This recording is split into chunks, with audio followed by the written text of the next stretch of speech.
Okay, we'll go ahead and start then. And my dog found something else to do, so I'm not prey at the moment. Spoke it into existence. So hello and welcome one and all to today's Rad Death Reads presents More Than Human Indigenous Theories of Haunting and Mourning in the Anthropocene with Kaylee Simmons. I just wanted to make a quick announcement about the Q&A. Go ahead and ask questions anytime using the chat function at the bottom of your screen. You can ask during the presentation, afterwards, I'll remind you again, or during the Q&A portion. So we're looking forward to your questions. Please ask them. I'm Sarah Chavez. I am your moderator for today. I'm one of the co-founders of the Collective for Radical Death Studies, as well as one of the board members. For those of you that aren't familiar with the collective, it was founded by a group of death and end-of-life academics, practitioners, and activists who actively work toward dismantling oppression, decolonizing death, and centering the experiences and voices of those who have been historically pushed to the margins in death studies, practice, and in experience. For our October Rad Death Reads series, our theme was decolonizing ghost lore, and there was such a huge interest and response to this topic. People really wanted more, including me, maybe not more than me, but especially me. So we really wanted to keep this conversation going. And I realized that discussions about monsters and horror and ghosts might seem a little bit out of place during this time of year that most people kind of associate with festive celebrations. But what you may not realize is that during this time, as we approach midwinter and the darkest time of year, and when one year ends and another begins, for centuries, people around the world have practiced rituals to honor and appease both the dead and monsters.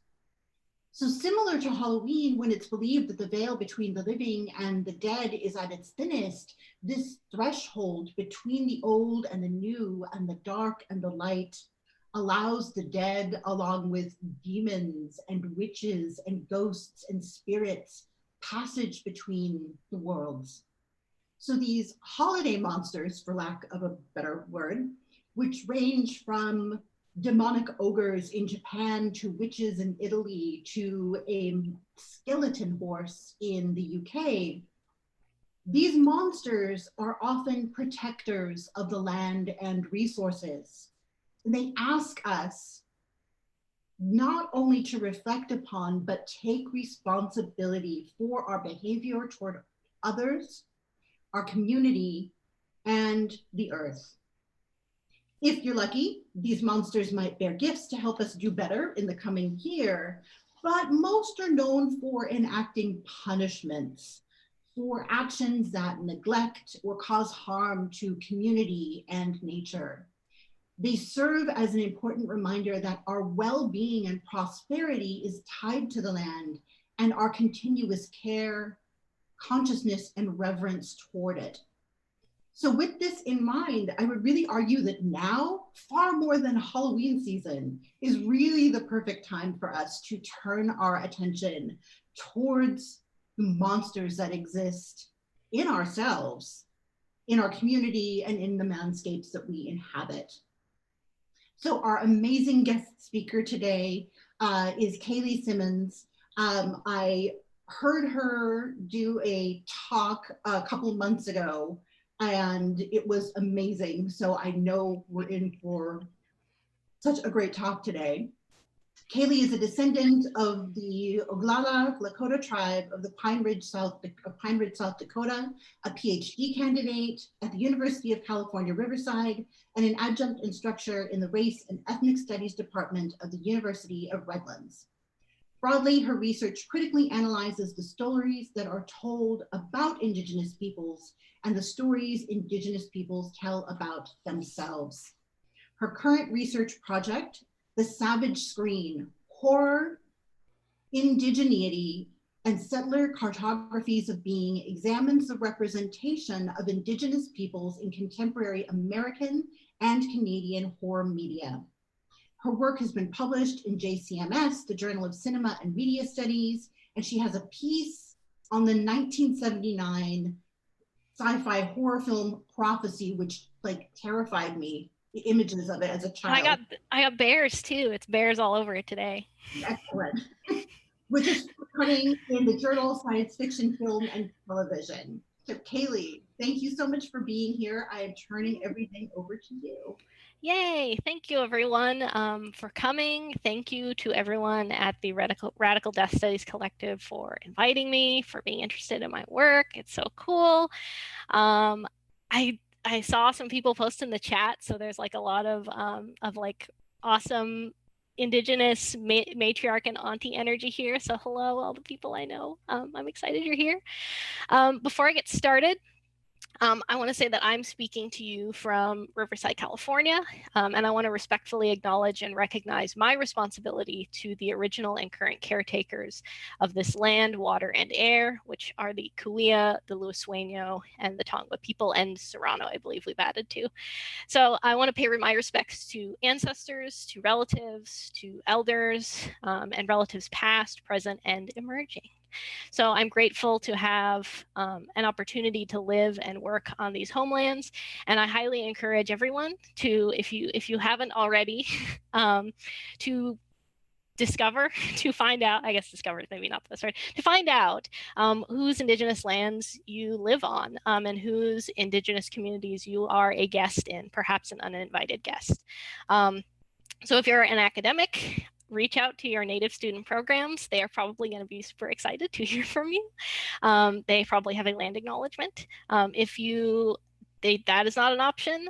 One resource I can recommend is the app Native Land, which you can download and put on your phone. And you just search where you are, and it will tell you whose traditional territories you're on and current territories you're on. So I invite everyone to do that. So I'm going to get started with the talk. So let me do all of the screen sharing stuff.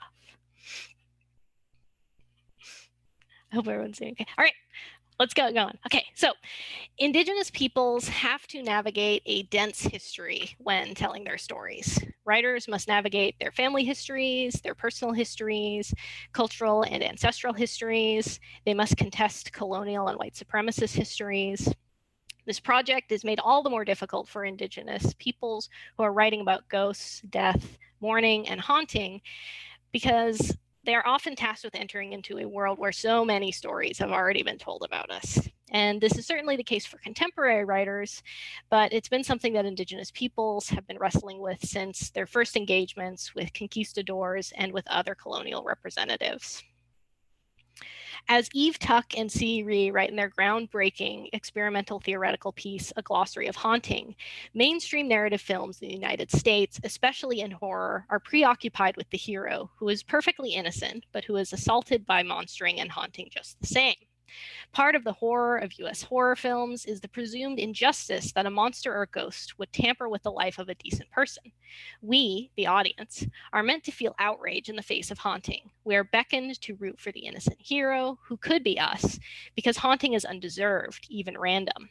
The hero spends the length of the film righting wrongs, slaying the monster, burying the dead, performing the missing rite, all as a way of containment. The story arc has the same seduction as math, a solution to the problem set of injustice. The crux of the hero's problem often lies in performing that mathematics, and they list it as chainsaw the phantom plus understand the phantom equals a return to the calm of our good present day. So in one of the most iconic horror films, Poltergeist, we are shown something very close to this formula. An innocent middle-class family moves into a home only to be vigorously accosted by the spirits of the dead, who eventually kidnap their young daughter, holding her captive. As the family draw on the help of spiritualists and their own care for one another, they fight off both the ghost, and we, the audience, are invited to share in the family's fear as well as their frustration over a haunting that they seemingly didn't deserve. Their only potential transgression, signaled in kind of a throwaway line, is that their home may have been built on top of an ancient Indian burial ground, knowledge which was withheld from the family, thus making their suffering seem all the more undeserved. The idea of the ancient Indian burial ground has captivated many, inspiring numerous horror films. Yet this isn't the first time that Indigenous ghosts have haunted US settlers. Since the emergence of America's literary culture, Indigenous peoples have haunted the settler colonial imaginary. The work of those considered to be America's earliest canonical authors, Washington Irving, Nathaniel Hawthorne, and lesser known yet still foundational authors like Mary Rowlandson and Charles Brockden Brown, are littered with depictions of Indigenous peoples. In these representations, Indigenous peoples emerge as monsters and ghosts, frightening protagonists and driving them towards horrible fates. When I approach a film like Poltergeist, I can't really help but think about Mary Rowlandson, and I can't really help but feel the reverberations of Mary Rowlandson, who was a woman who was taken captive by the Nashaway Nipmuc peoples and the Wampanoag at the height of King Philip's War. In both instances, the audience is invited to imagine Indigenous peoples as irrationally vengeful, always out to harm those settler society figures as its most vulnerable. The experiences of haunting that I want to describe in this talk will differ drastically from the mainstream stories we hear in settler colonial culture.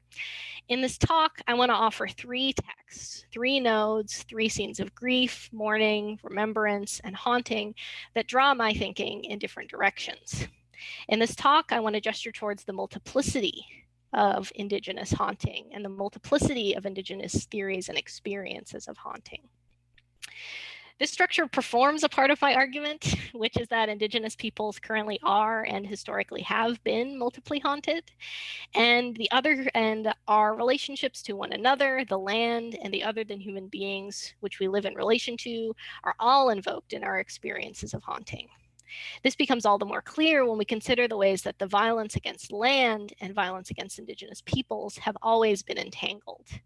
While scholars across the sciences, social sciences, and the humanities are beginning to understand the importance of land to our survival, Indigenous peoples have long understood that an easy way to destroy a people is to destroy their lands and sever their cultural ties to place. We know this because we have lived it. Indigenous existence in this epoch of colonial violence against Indigenous peoples, culture, and land is multiplicity.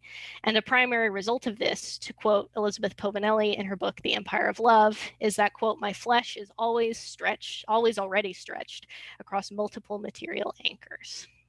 So in this talk, I'm going to talk about 3 different texts that have been sort of haunting my thinking. So first, I'm going to look at the work of Ella Deloria, and specifically her novel Water Lily, a text which theorizes the dense and rich kinship structures of the Sioux people. And her work offers a different relationship to ghosts, time, and community than you may have encountered before. Next, I'm going to look at the work of Smoky Sumac, a two-spirit and trans Tanaha poet whose work performs remembrance and grief in ways which challenge colonial narratives of inevitable Indigenous disappearance. And then finally, I'm going to turn to Blackfeet novelist Stephen Graham Jones and discuss his new novel, The Only Good Indians. Spoilers ahead, sorry if you haven't read it yet. And I'm going to think about the way that specifically his novel challenges readers to rethink our relationship to other than human beings and the environment. And in his text, it is not only human beings who do the haunting, and his work reminds me that our fates are deeply entangled with those of our other than human kin. By interweaving these texts, I want to offer some insights into the ways Indigenous epistemologies reflect multiplicity. As we will see, this multiplicity means that we mourn and grieve, in ways that are sort of intense. It is this intensity and other modes of thinking and being which they move us towards, which is a source of strength. All right, so I'll start with Ella Deloria. So Ella Dolores Water Lily depicts relationships to ghosts that are radically different than any ones that you might encounter in Western horror films. To give some background on Ella Dolores, she's a Yankton, Dakota scholar and storyteller, and she spent most of her adult life working as an anthropologist, publishing her own research and frequently collaborating with other notable figures in the field, including Franz Boas and Margaret Mead. Deloria was a healthy skeptic of the field of anthropology, I think something that's necessary. And knowing that even Boas's methods were paternalistic and relied upon representing the ethnographer as a heroic savior out to document other cultures as sort of disappearing exotic others. So she knew what was up and was doing something different.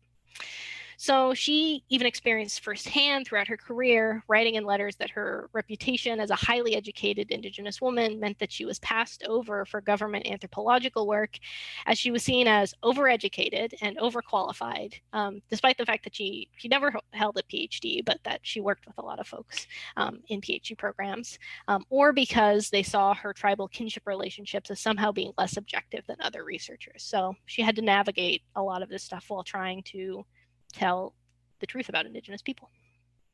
So despite these struggles, during her lifetime, she made numerous and valuable contributions to the Sioux people, collecting stories and documenting cultural practices during a period where the US government was instating policies which would pressure Indigenous peoples to abandon their cultural identities and assimilate into white culture. Deloria's novel Water Lily was completed in 1948, but would not be published until 1988. Many years after her death. While the text is fictionalized, Deloria collected stories from over 40 Sioux people during the writing process and stated that, quote, "Only my characters are imaginary. The things that happen, the many old women informants have told me as having been their own or their mothers or their other relatives' experiences. I can original only the method of fitting these events and ceremonies into the tale. It reads convincingly to any who understand life, and it is purely the woman's point of view, her problems, aspirations, ideals, etc." And so, while it would be a mistake to read Water Lily as a sort of pure ethnography and not as a sort of novelistic text, the text remains important as a document about Sioux culture, written from a Sioux perspective and with care towards the subjects depicted. So many Sioux ceremonies and world-making practices are depicted in the novella, but one scene which struck me upon my initial reading, and which I find myself returning to again and again, is the account of the ghost-keeping ceremony. Gloku, a beloved grandmother and matriarch within Water Lily's Tioshpaye tent circle, dies after a sudden bout of illness. And many of the community members respond to this loss, noting that Gloku was a remarkable woman whose good deeds persisted even after her death, and that, quote, "Everybody had been touched by the dead woman's kindness and longed to reciprocate it in some way," end quote. The novel then goes on to detail the ghost-keeping practice, a ceremony which honors the hospitality of the recently deceased and which requires that close family members vow to continue the loved one's tradition of giving. After Gloku's body is carried away for an air burial, a ghost bundle is created. The bundle is then hung from the rafters of the teepee for a short while before it is buried, kind of, in a larger bundle, which will soon also hold special gifts from the family and community members. The ghost occupies the tent for the duration of the ceremony, which in the novel takes place for over a year, but it's noted that it can take multiple years to complete the ceremony. Visitors to the ghost tent have to behave reverently. And to quote the book directly, "It was wrong to indulge in gaiety, to laugh loudly, to lose control of one's temper, or to talk slanderously of someone while in the presence of the ghost." So the ghost is a reminder to not be a dingus. In Deloria's understanding of Sioux culture, she explains that for those who, for some reason, cannot abide by the kinship system, children, for example, they will have family members who act on their behalf by giving offerings and respecting custom. The same is the case for the ghost-keeping ceremony. While the ghost is understood to be the host or hostess during the ceremony, they must have living helpers who enact charity and kindness on their behalf. Water Lily's cousin, Leaping Fawn, who is a young teenager, offers to serve as the ghost keeper during the ceremony. This is an incredible honor, but also requires intense discipline and commitment by the ghost keeper. As one character warns, it is better not to keep a ghost than it is to keep one poorly. So in addition to living and sleeping full time in the ghost tent for the duration of the ceremony, the ghost keeper must also perform acts of giving, which celebrate and extend the acts of charity the ghost enacted while living. One aspect of this is the hospitality bowl, and the bowl must always be filled with food and ready to feed somebody. The hospitality bowl is an offering of a meal for anyone who wants one. However, it is a system of giving and taking which must remain in balance, for eating too frequently from the bowl was the behavior of, quote, a fool or an unreasonable person. The hospitality bowl is a material articulation of the epistemologies that structure Sioux kinship practices. One must always give and act in accordance with kinship without anxious regard whether their behavior will be reciprocated. To act in accordance with kinship is just the right thing to do, and although disrespectful or rude behavior is looked down upon, the expectation of receiving good treatment for our charity isn't the motivating factor for why we do our good deeds. I often think about the hospitality plate in my own teaching, making sure the offering is there for students who need it, but gently reminding them that it is unwise to feed excessively on the goodwill of others. The other important aspect of the ghost keeping ceremony is that it culminates in the redistribution of goods within the community. During the period of ghost keeping, the ghost keeper and her relatives are responsible for accumulating and making gifts that will be given out to the community when the ghost is buried for a second time. In Water Lily, the family creates moccasins, beadwork, and gives away prized horses to the holy man who assisted them in the ghost keeping ceremony.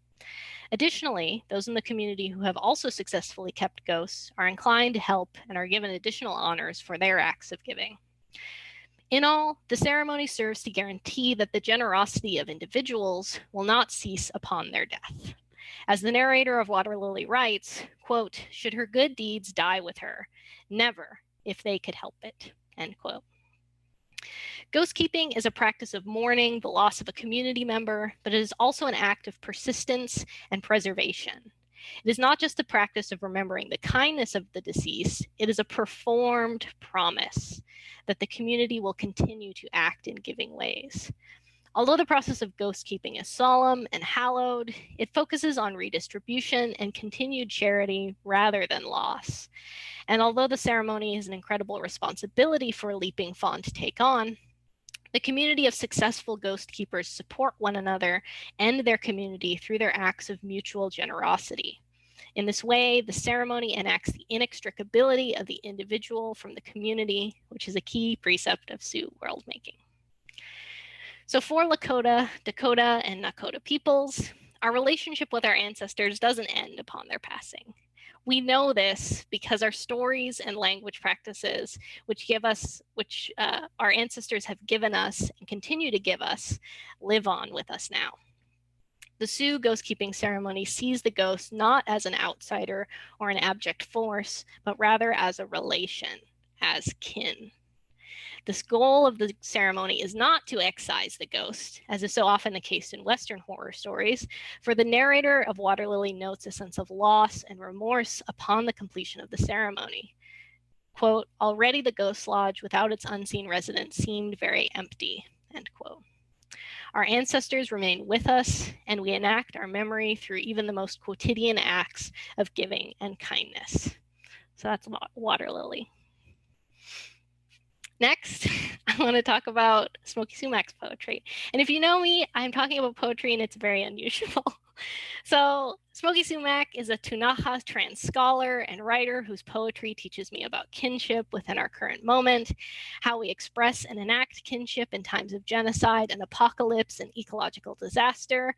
Smoky teaches me a lot too, because as my friend, fellow scholar, and in my own sort of wacky nomenclature, he's my grief buddy. So in his book, You Are Enough, Poems for the End of the World, Sumac writes about love, sure enough, and you should buy his book and read it because his love poems are great. But he also dedicates several poems to the topics of mourning and grief. And so that's one of the poems I'm going to talk about today, specifically his poem, What You Don't Understand. And so I'll read the poem. So Smoky writes, what you don't understand is that for the Indigenous person in your life, Colton is family. Colton is me. Colton is my brother. Barbara is my mom's name. Barbara is my auntie. Barbara is our grandma. Tina is our niece, our little girl, our baby sister. What you don't understand is when you survive genocide, everyone left is family. It's a good poem. So I'll unpack this poem a little bit. So Colton, the first name mentioned is Colton Bushey, a 22-year-old Cree man shot and killed at point blank range after entering the property owned by Gerald Stanley. Stanley, which the law has deemed to be, quote, the person who was holding the gun that killed Colton, rather than his killer, would in court describe the shooting as an accident, and that he was holding the gun when it went off by itself. Investigative oversights by the RCMP followed. For example, the car where Bushey was shot lay uncovered for 2 days, with rain washing away blood and other important evidence that could have been used to develop the RCMP's case against Stanley. Colton's mother and family were also castigated by the RCMP, who treated them as a criminal and him as a criminal rather than as a victim. While the case was tried in court, when the case was tried in court, an all-white jury found the explanation that the gun fired by itself to be satisfactory and acquitted Stanley. And as an aside, if you want to hear more about this case, I want to point you towards Tasha Hubbard's documentary, We Will Stand Up, which is on Amazon Prime if you want to support that platform, but it's there if you want to watch it. So the second name that's spoken in the poem is Barbara Kenter, a 34-year-old Anishinaabe woman who died 6 months after being struck by a trailer hitch that was thrown at her from a car while she walked down the street with her sister. Braden Bushby threw the trailer hitch, and in court, witnesses who were with him testified during his trial that he later laughed about it. Bushby was put on trial for manslaughter, which itself was a reduced charge. Originally, he was charged with second-degree murder, and his case concluded on November 4th of this year. In the trial, Bushby's lawyers argued that it was not the injury caused by the trailer hitch that was thrown by Bushby that killed Kenter. George Joseph, Bushby's lawyer, said that, quote, it must not be forgotten that it's not the injury, it's the infection that contributes to the end of her life, end quote. The judge is set to announce the decision on the case in 10 days. Tina, the third name spoken in the poem, is Tina Fontaine, a 15-year-old Anishinaabe woman. In 2014, her body was pulled from the Red River. Richard Cormier was charged with her killing, but was later acquitted due to the Crown's largely circumstantial case. Sheila North, Grand Chief at Manitoba Keewatin Okimakanak, an organization that represents Northern Manitoba First Nations, when speaking about the case, about Tina's case, stated, quote, the systems, everything involved in Tina's life failed her. We've all failed her. We as a nation need to continue to do better for our young people, all of us. She continued, it might not be this accused person that took her life, but someone took her life. That fact remains, and we must get to the bottom of it. North ended her statement with the following: all of us should be ashamed of what happened to her and Colton Bushey and the others. 2 failed investigations, 1 case awaiting results, a gun that just goes off, an infection disconnected from an injury, a girl's body that just appears in a river. The settler colonial counter-narrative seeks to disassociate the violence against Indigenous bodies from individuals, from systems which teach individuals to hate Indigenous peoples. Here, I'm reminded of the writing of Billy Ray Belcourt, a Cree scholar and poet. In an article examining biopolitics on the state of the reserve, Belcourt writes that, quote, colonial affects escape analytic capture. It is thus easy to think that the reserve is bad for life because its members are bad at life, end quote. In reading Sumac's poem, I'm reminded that when those who commit acts of colonial violence are placed on trial, the agents of that violence also frequently escape judicial capture. I keep thinking about the we and the us that Sheila North is speaking to. North's words echo Sumac's. All of us should be ashamed, echoes with Smoky's a proclamation that everyone left is family. Many Indigenous peoples have stories about their families, their relatives, their partners, their friends that echo these stories. Sumac and North are correct in asserting that this loss is something felt by Indigenous peoples as a form of solidarity, but also as something else. Colton, Barbara, and Tina's stories are about individuals, but they're also stories which make visible whole worlds.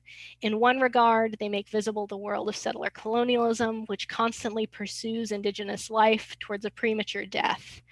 In another, it makes visible Indigenous worlds, which are always being lived despite settler colonial desires to erase them. To draw from the work of DeAndre Smiles, Sumac's poetry, through its acts of grief, love, and remembrance, make visible quotidian acts of resistance Indigenous peoples enact through storytelling, solidarity, and relationship building, which contest settler colonial structures of violence. Like Deloria's act of ghost keeping, Sumac's poetry mourns a loss but speaks to the reader in the present, calling them to find the vision necessary to recognize the worlds of Indigenous peoples and their lives. This type of witnessing that Sumac enacts in his poem is what Anishinaabe scholar Leanne Simpson calls presencing. The poem also calls directly to non-Indigenous readers to function as witnesses, asking them to recognize the worlds of their Indigenous friends or lovers or peers. Sumac's enactment of a Tanaha sense of relationality importantly calls for the listener to think about Colton and Barbara and Tina as present within this world through his act of remembrance. He grapples with the task of telling stories about people who are gone but who continue to touch our lives in the present. This distinction is important as it resists colonial narratives of Indigenous peoples as inevitably and passively disappearing. So frequently, the settler colonial imaginary has depicted Indigenous peoples as ghosts in order to affirm our absence from the material world. This is through his use of the present tense. Colton is my brother. Barbara is my auntie. Tina is my niece. For Indigenous peoples, calling forth our ancestors and kin who have passed away is a way of asserting their ongoing persistence in our lives. All right. The last one I'm going to talk about is Stephen Graham Jones's new novel, The Only Good Indians. You should go out and buy it and read it. And I'm sorry, I'm going to spoil some of it. So in Stephen Graham Jones's latest novel, The Only Good Indians, a group of Blackfeet men are haunted. And they're haunted in many ways, but not always just by human ghosts. Elkhead Woman is the manifestation of an elk cow who, in the narrative, returns to enact Michael Myers-style revenge on them. The four men, Ricky, Cass, Lewis, and Gabe, are systematically taken out by Elkhead Woman. Why are these men haunted? As the novel reveals, the four men were involved in what they call a hunting trip and what others may call a massacre.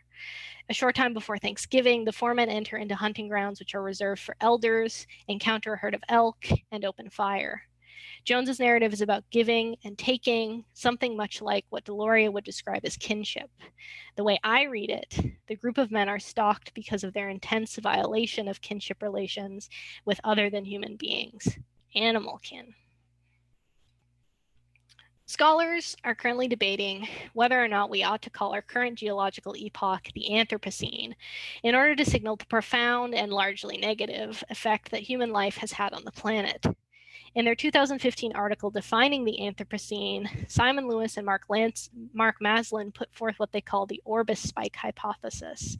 The term refers to the drop in atmospheric carbon apparent in geological data that stems from the population decline of the Americas from about 60 million to 6 million people due to colonial war, famine, disease, and the slave trade. A loss of life that can hardly be described in terms other than apocalyptic. The Orbis spike, which they placed at around 1610, is an indexical mark of colonial violence upon the Earth itself, showing that a colossal loss of human life can result in significant shifts in the environment, the results of which are now visible on the geological strata.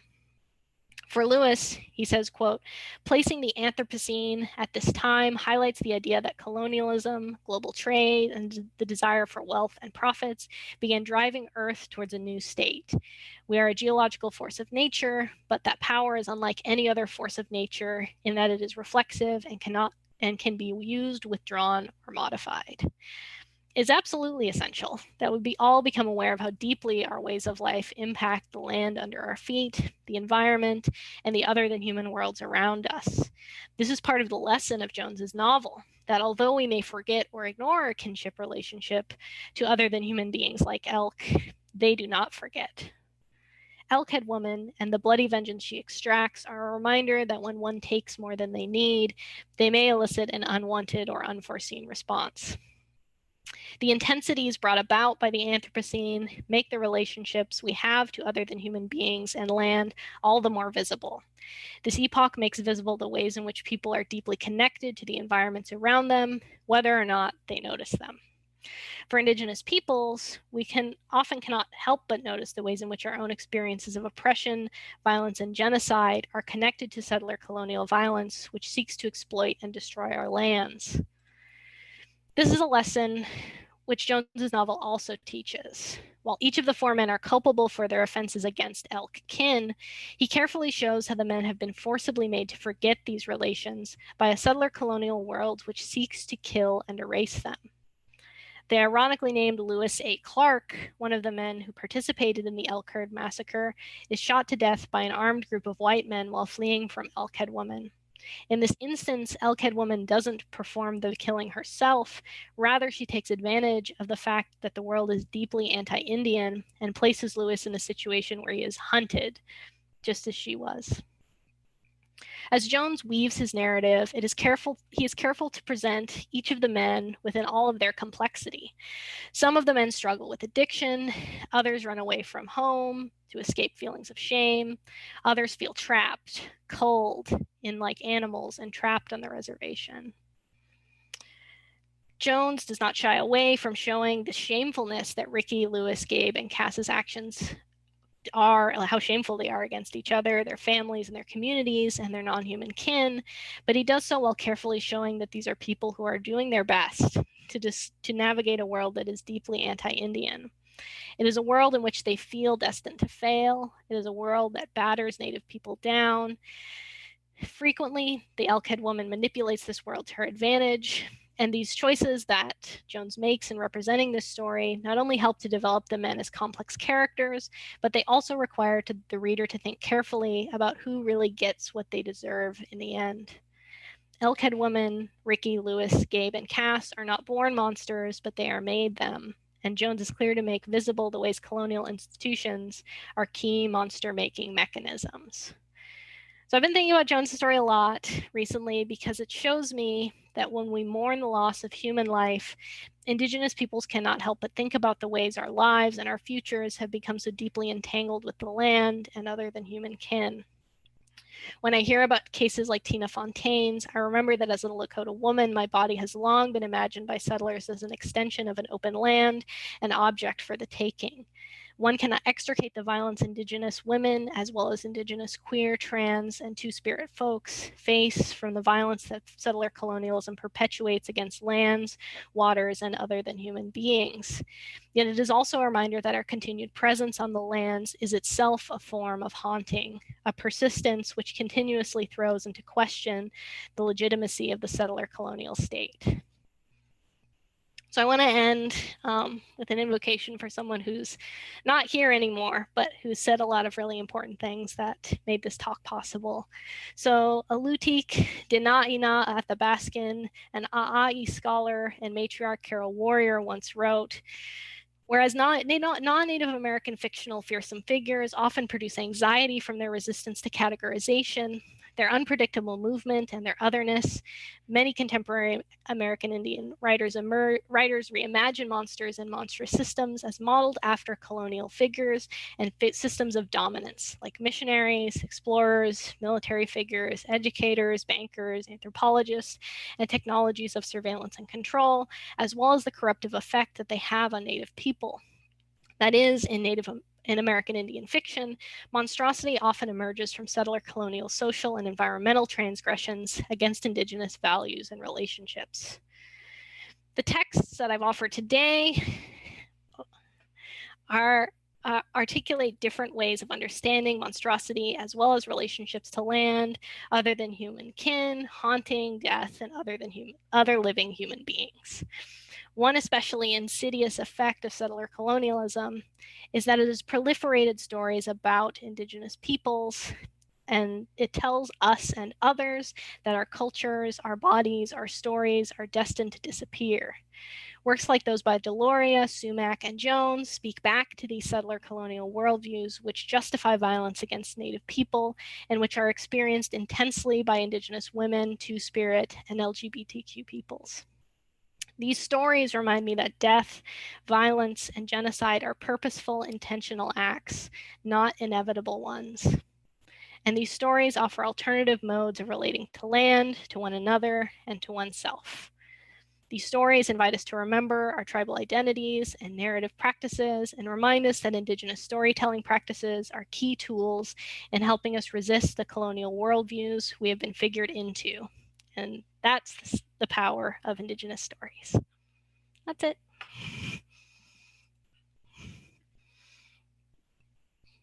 Haley, thank you so much. That was so wonderful. And again, I'm so excited that you're speaking to us today. For those of you can ask your questions in the chat. I'll give you a couple minutes to do that, but first I'll ask my own selfish questions. People are always so surprised when we talk about horror from an academic sense, that it's not just, you know, this terrible, you know, like it has no value. Mm-hmm. A lot of society looks at it that way. So I'm really interested in how you came to focus on horror as a genre, what resonated with you, and then my super selfish question is, I just want to know what was the first horror movie you saw? Oh, I mean, I don't remember the first horror movie I saw. I do remember I read American Psycho at an embarrassingly young age, and that probably didn't help. But in terms of how I came to horror, I originally started undergrad and I wanted to be a film theorist. And I was like, I'm going to do all this Western film theory and I'm going to study psychoanalysis and who. And then I took some classes in Native Lit when I was in my MA program. And I was like, wait a minute, like we can talk about our movies in the same way that I've been told I can only talk about all these Western movies. And so two big touchstones were Michelle Rahage's book, Reservation Realism. And now Michelle's like my mentor and she's in the chat and I'm like so nervous. And so that was a major touchstone as I read that. And she has a wonderful chapter in that book about ghosts and haunting. And I was like, this is dope. And then the second touchstone, which sort of happened simultaneously, is that Jeff Barnaby has a film called Rhymes for Young Ghouls that came out, and I believe it was like 2015 or 16. I should have it memorized because I write it enough. But I watched that movie and I realized that, oh, like Native folks are engaging horror. And so I started turning back to, I was already sort of writing a little bit about horror myself, and I realized like, no, actually this is the thing that brings me joy, and the thing that, you know, one of the things about horror that I find troubling for Indigenous peoples and somewhat inspiring is that we get to be there, and we get to have some revenge, but that the revenge isn't always the best represented in the best way. So when I see a movie like Prophecy, which if any of you haven't seen it, you should go watch it right away. I think it's on Amazon Prime. But George, for a moment in that film, you think like George Clutesi, who's this Native guy, is like controlling this bear monster, and then it's not. That was really sad. But there's this Native sort of bear monster that comes and just like wrecks all of these horrible settlers, and you get to be like, yay, but then also you have to reckon with, you know, that's not the best. Like, we get to be in the story, but we don't always get to be in the story in the best way. And so I started digging more and finding more representations that I was like, oh, we're actually doing this in a thoughtful way. And so, yeah, for me, horror was feeling like a ghost, because I would tell my students, oh, I'm a Native person. They'd say, oh, I thought you were all dead. And then getting to theorize alongside, like, what does it mean to then theorize from that positionality? And what does it mean to think about like ghostliness as a sort of solid academic framework? So always been a horror nerd, and was just like, maybe if I write about cool things that I enjoy, people will appreciate it. And it seems to have been working out pretty okay so far. So that's my pep talk for everyone, is if you're deciding on a project, pick the one that you like, because at least then you like it. Let me go ahead and see what we've got going on in the chat. A lot going on in the chat.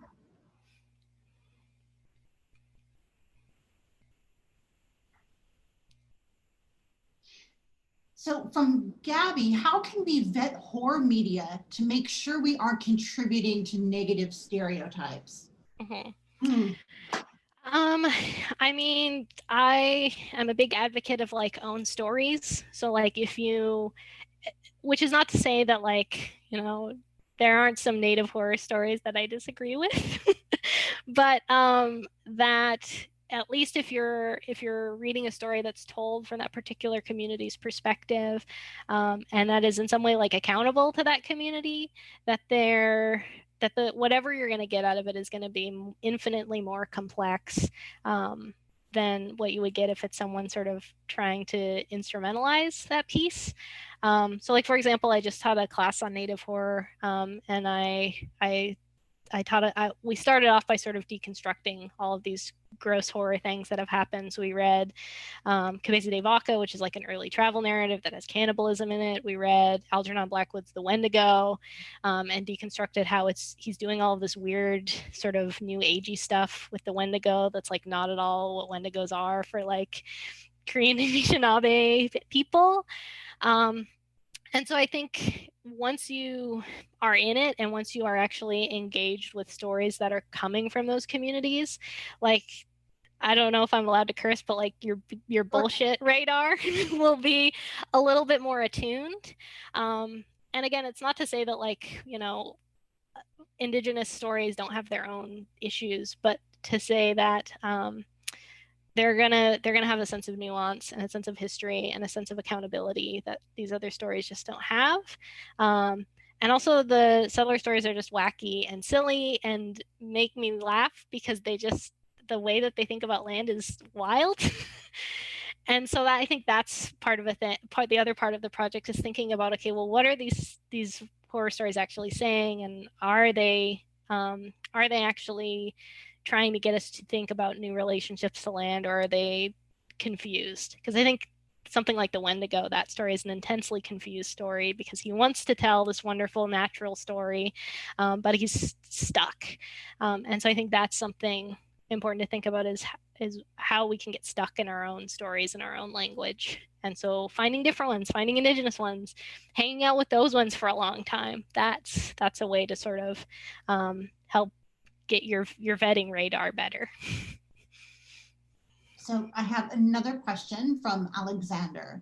It's interesting that the 3 works you presented aren't exclusively horror narratives. Do you have a sense that haunting can also be construed as a good or value neutral concept within Indigenous storytelling? Yeah, I mean, again, it's like there are a bunch of Indigenous cultures that have their own like monster stories and horror stories. And like, yes, ghosts and monsters are these other beings that have other ways of living and being in the world, but those aren't necessarily like evil or bad. The way that Carol Warrior has given me a framework to understand this in her work is that for Indigenous stories, it's less about what people are and more about what they do. And so I think that's an important aspect of it to circle around for the question. What was the question again? Hold on, I have to scroll back to find it. Okay, I was trying to search for it too. I want to make sure as a value, do you sense that haunting can be construed as a good or value neutral concept? Yeah, I think like ghosts, Smoky Sumac, whose poetry I read, he has a story about like animal beings that come and are helpers and that do good stuff. Like ghosts come and they help and they do good stuff. They don't just do bad stuff. And it's about what they do. It's not about what they are. And so haunting itself is sort of value neutral. It's just like, what are you doing with the haunting? Are you screwing up balance? Are you taking people's stuff? Are you scaring people? Like if that's the type of haunting you're doing, then yes, that is bad. But other forms of haunting can be like prophetic. Your ancestors can come and give you knowledge that like you need. And I'm now also reminded too, I was on Twitter of Kucha Riesling Baldy, who's a Hoopa Native feminist scholar. She writes about this idea that when our ancestors pass away, like they aren't gone, they're like in the other world and they're like dancing and singing and doing all of this stuff. And we're just waiting to sort of like rediscover those things. And so to me, that's like a really happy, good form of haunting. That's very, very different than, the ghosts are back to just reckon with you. So from Cami, so the fact that haunting in the movie Poltergeist comes from the house being built on a Native American burial ground is not pronounced enough in the public imagination. So thank you for pointing this out. Do you think the movie was trying to make commentary on colonization or settler colonization? Yeah, I mean, I talk about this a lot too in my work, that there are like the movie Prophecy is a great example of this. Like it's a very well-intentioned story that's trying to bring attention and make commentary on settler colonization, but it ultimately falls back on this language, these stories, these tropes, these epistemologies that are deeply anti-Indigenous. So like in Prophecy, we are invited to like celebrate the death of this bear creature that's just trying to like defend its people from mercury poisoning. And so I think Poltergeist is the same way, where I think it is trying to make a commentary, but ultimately it still depicts Indigenous peoples as disappeared, as irrationally violent, as out for revenge, and as any sort of response to colonization in terms of revenge. So, and then it gets even more wacky in the second movie, because there's like the native guy and he shows up, and then it's like a totem transfer narrative. And then you find out it's actually not native people at all. It's like these dead white people that are under there. And so to me, my out also in not usually talking about Poltergeist is that it's not actually about native people, it's about white people. So that I think to go back to the idea of sort of vetting these stories, I think that's why like attuning our reading practices and attuning our ways of seeing are really important, because it allows you to get deeper into it and to say like, yes, the message is this, but like the grammar and the language that's being told within the story is messed up. And so maybe like, why is that happening? Why are we getting stuck on that? We have time for one last question. Are there any recent Western horror movie depictions that are getting it right, or maybe getting it better? I mean, I like I'm in terms of Western horror movies, I really like Midsummer, because Midsummer is all about how anthropology is mansplaining culture. So I love that movie. I think Ari Aster does a great job. I think yeah, and then but then I was gonna almost say The Witch, but like I think my secret reading of The Witch is that it's about Native people. But I think yeah, I think Ari Aster's work was really great. I think like Jordan Peele's work, I just got done teaching Jordan Peele's work. I think he has in Us, he has the depictions of Indigenous people that are sort of hinted to. And as soon as I saw that, I was like, he's doing something really smart with this. So I think those are Western horror movies. I think I wish that movie Antlers that came out had come out, because I know Grace Dillon, who's an Anishinaabe scholar, super awesome scholar. If you want to read about Indigenous futurism, she consulted on that, and so I'm interested to. And it's Guillermo del Toro, so I'm hoping that it turns out okay. But it never came out, or it hasn't come out yet. So, but that I believe is a Wendigo story.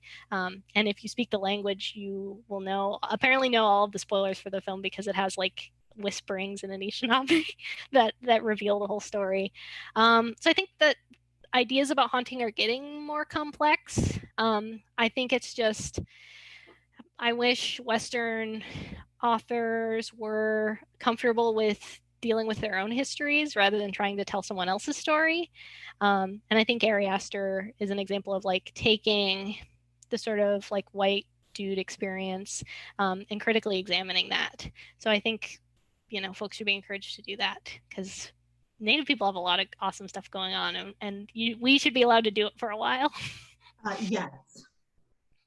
So Haley, thank you so much for sharing your wisdom and your work with us. It's such a gift. And if y'all head over to Twitter in a little while, I think I've head into a meeting, but later today I'll be sure to like put out links where you can find Kaylee, as well as some of the books that she suggested, links to those and some other stuff. Thanks also to our tech angel, Corinne Eliconi, for helping facilitate the event. We appreciate you so much, Corinne. And then finally, thank you so much to all of you for coming and sharing part of your day with us. I did want to quickly mention that there are just a few spaces left for our December Red Death Reads series, Decolonizing Disability and Death.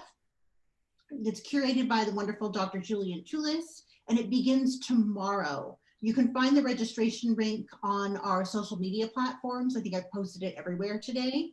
We're at Rad Death Studies. So thank you so much. Thank you. Thanks, everyone.